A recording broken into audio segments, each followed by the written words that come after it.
चलिए case study के बारे में बात करते हैं बेटा। आज से स्टार्ट कर रहे हैं हम केस स्टडी। तो केस स्टडी कौन कौन से चैप्टर की आएंगी वो देख लीजिए एक बार।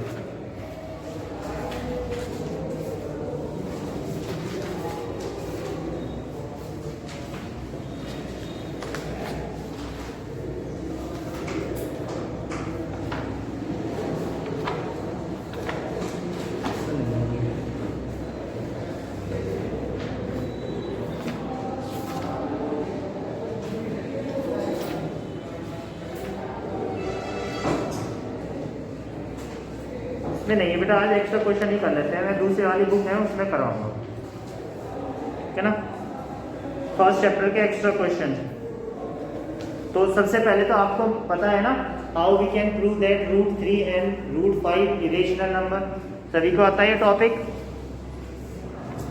कल से स्टार्ट करेंगे बेटा केस स्टडी। सबसे पहले आप ये बताओ कि आपको √3 √5 √7 इनको इरेशनल नंबर कैसे प्रूव किया जाता है, आता है सभी को? तरीका बता रहा हूँ, याद आ जाएगा। जैसे सपोज दैट √3 है, इसको किसके बराबर मानेंगे? a/b के बराबर। और a/b क्या होना चाहिए? a एंड b दोनों कोप्राइम नंबर। कोप्राइम नंबर क्या होते हैं? जिनका HCF 1 होता है, जिनका HCF 1 होता है। जैसे 2 3 3 4 ये क्या है? कोप्राइम नंबर है। इनका HCF निकालेंगे तो क्या आएगा? 1 आएगा। तो 1 A और B ऐसे नंबर हैं जिनका HCF 1 है, दोनों कोप्राइम नंबर है। तो उसके बाद क्या करेंगे? लेकिन यहाँ पर हमने क्या मानना था? ये इरेशनल प्रूव करना है। यहाँ पे क्या मानना था हमने? ये रेशनल। ओके, अब इसको क्या करेंगे? √3b = a²। ठीक है, a दोनों तरफ का स्क्वायर करेंगे तो 3b² = a² हो जाएगा। इसका मतलब b² की वैल्यू कितनी आ जाएगी? a²/3। इसका मतलब ये क्या हुआ कि a² 3 से डिवाइड हो जाएगा। अगर a² 3 से डिवाइड हो जाएगा तो a भी 3 से डिवाइड हो जाएगा। Is that clear? याद आ रहा है कुछ? फिर क्या करते थे हम? 3b² = a² है ना, फिर a = 3c रखते थे। याद आया कुछ? a² = 3c रखते थे तो क्या हो जाएगा यहाँ पे? 3b² = 3c²। तो ये मिला 3b² = 9c²। यस या नो?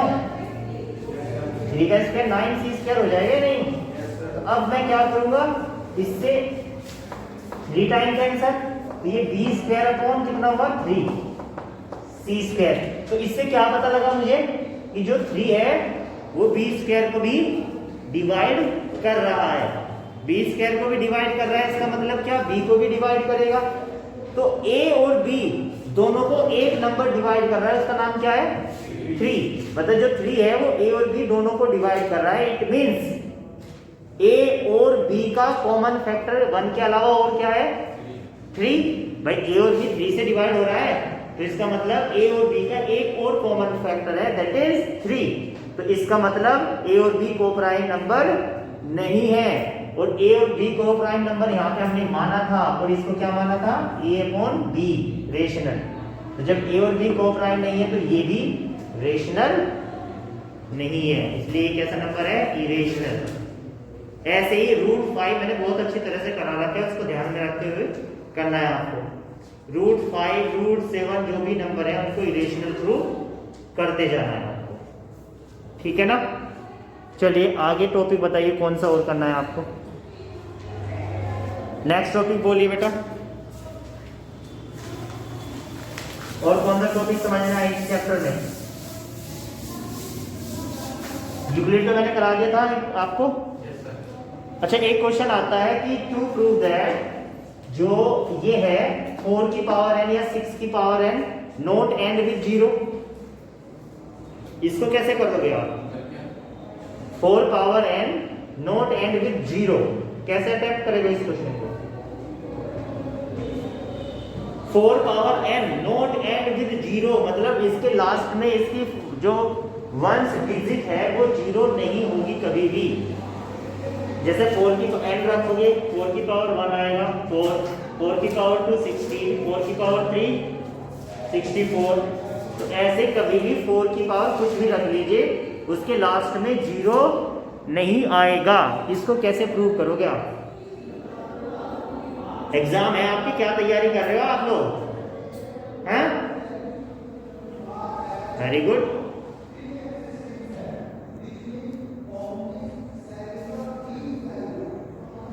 इसको लिख सकते हैं हम क्या? 2 इंटू 2 की पावर n। इसको क्या लिख सकते हैं? 2 की पावर n इंटू 2 की पावर n। क्लियर है भाई? किसी भी मल्टीप्लीकेशन में 0 कब आती है? जब 2 के साथ क्या हो? अरे 2 के साथ 5 हो तभी तो आ सकती है। तो 5 नजर आ रहा है आपको कहीं? तो यहां पे लिखेंगे 2 की पावर n। कभी भी एंड नहीं होगा 0 से। क्यों एंड नहीं होगा? क्योंकि 5 नहीं है यहाँ पे। भाई 2 की पावर 1, 2 की पावर 2, 2 की पावर 3, सोचो, नहीं एंड होगा। ये वाला 2 का पावर n और ये वाली 2 की पावर n एंड नहीं होंगे 0 से। इसका मतलब 4 power n also not and with 0, क्योंकि इनका मल्टीपल में 5 नहीं है।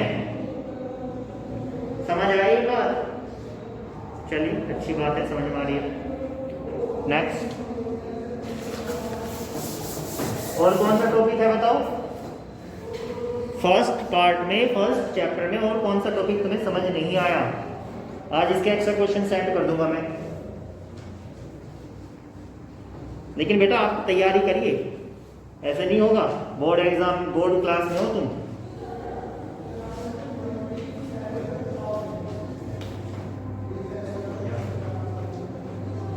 अच्छा, एक क्वेश्चन ये होता है, the decimal expansion of rational number 43 upon 2 power 4 into 5 power 3।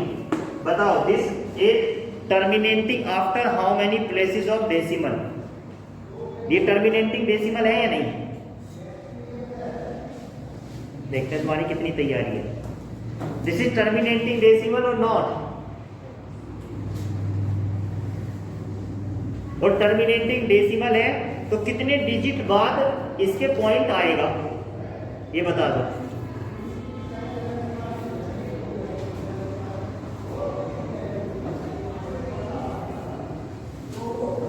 बता दीजिए।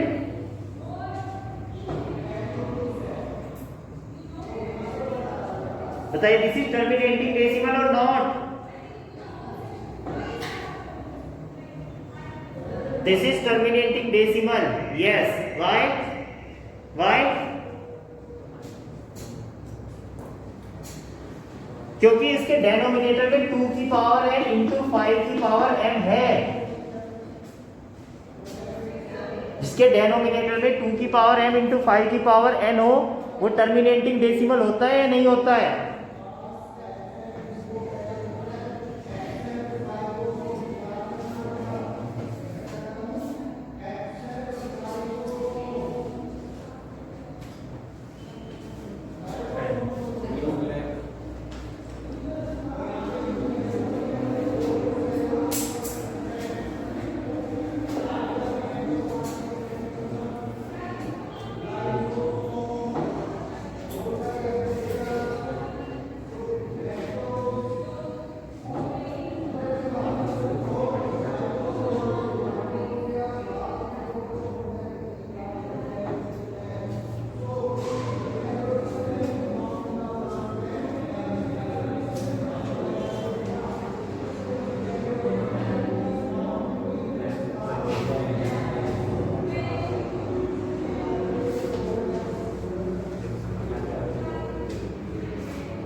जी क्या बताया मैंने?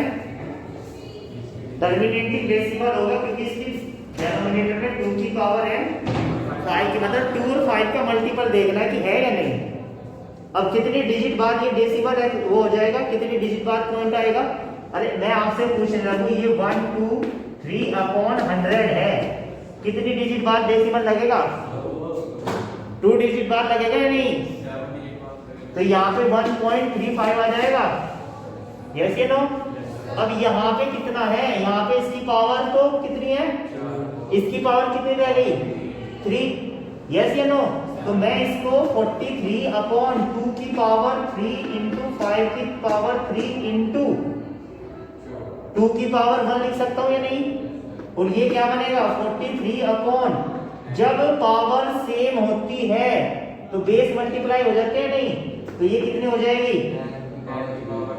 10 की पावर 3, 10 की पावर 3, तो कितनी डिजिट बार लग जाएगा? कितनी डिजिट बार लगेगा?